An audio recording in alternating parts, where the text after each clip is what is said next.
everybody. For this video, we are going to be covering mixing equations and percents together. So that means we're going to be taking skills that we've been working on this year and trying to do them in the same types of problems.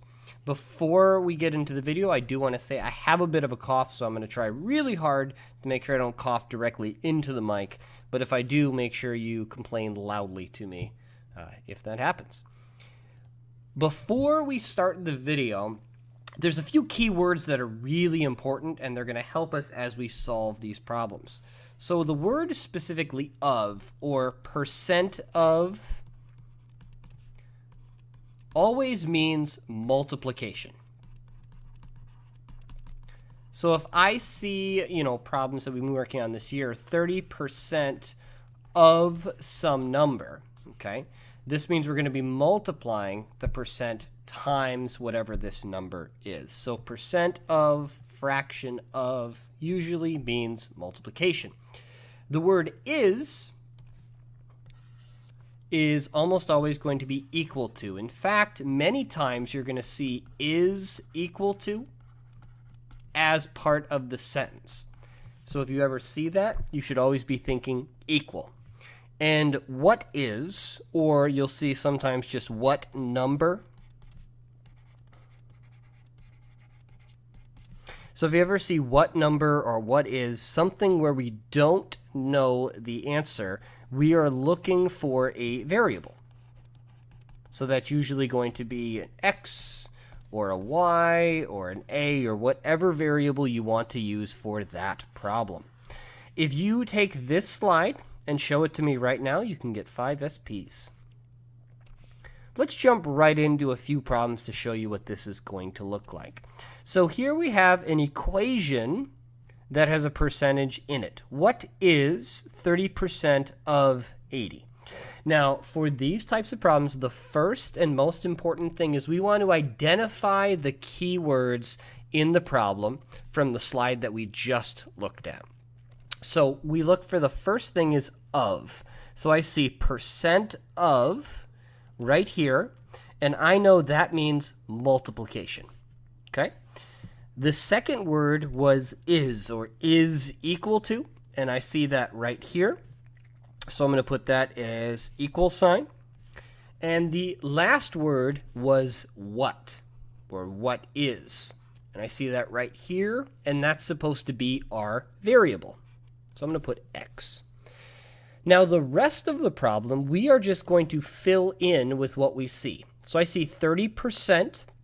I'm going to write that as a decimal because when we work with percentages, we like to keep them as decimals or fractions. And finally, we have the number 80.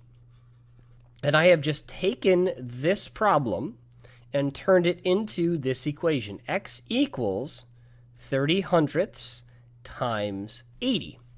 Now, to solve this problem, we want to get x by itself, but we're lucky here that x is already alone, so all we have to do is multiply the right side of our equation. So x equals, if I do 30 times 80, and I have 2 digits behind the decimal point, I get 24 with 2 zeros behind the decimal point, so my answer is 24. Which means, in the context of our problem, that 24 is 30% of 80. Which makes sense because 30% is less than half. 24 is less than half of 80. Let's do another. 25% of what number is 40? Once again, we're going to identify our keywords. The first keyword is percent of. I see it right there. That means multiply. The second keyword is, which means equal to.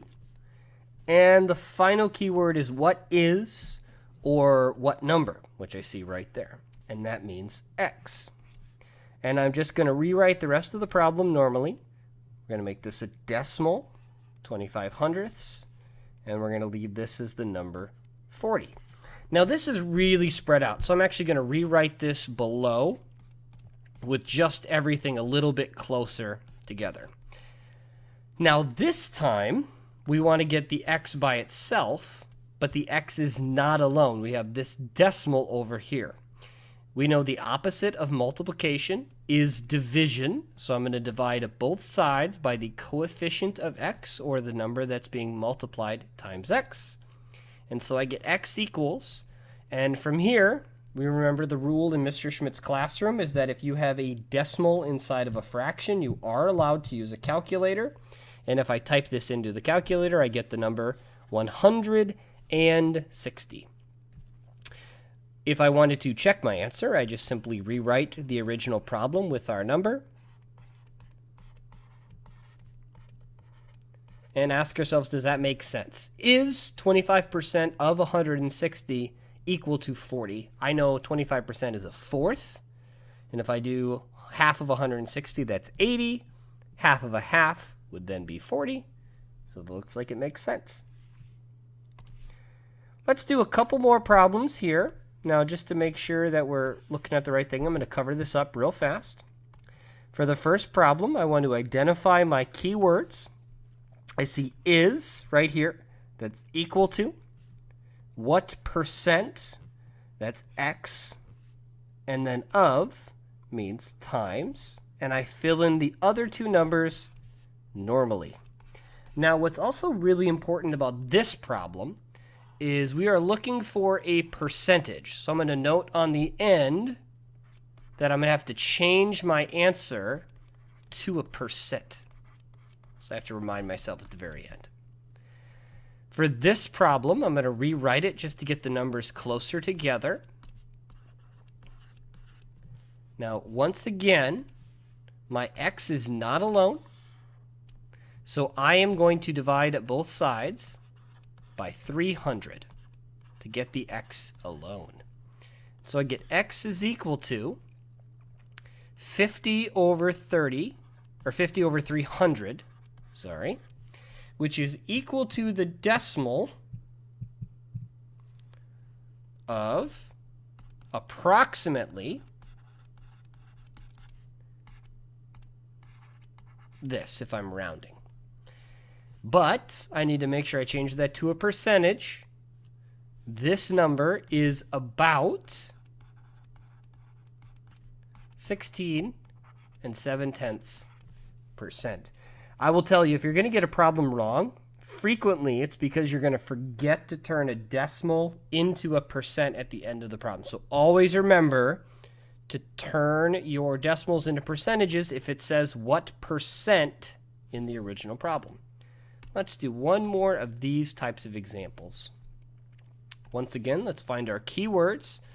Percent of means times. Is equal to is equal. And what number is x? 75% as a decimal.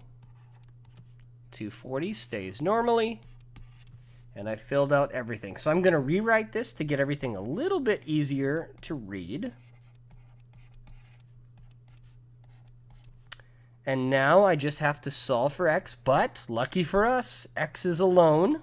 So I don't have to move any number away from the variable. So I simply can do 75 hundredths times 240, which looks like this.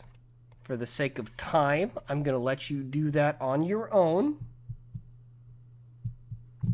And my answer ends up being 180 equals x. If I remember to put my decimals in the right spot. And there we go.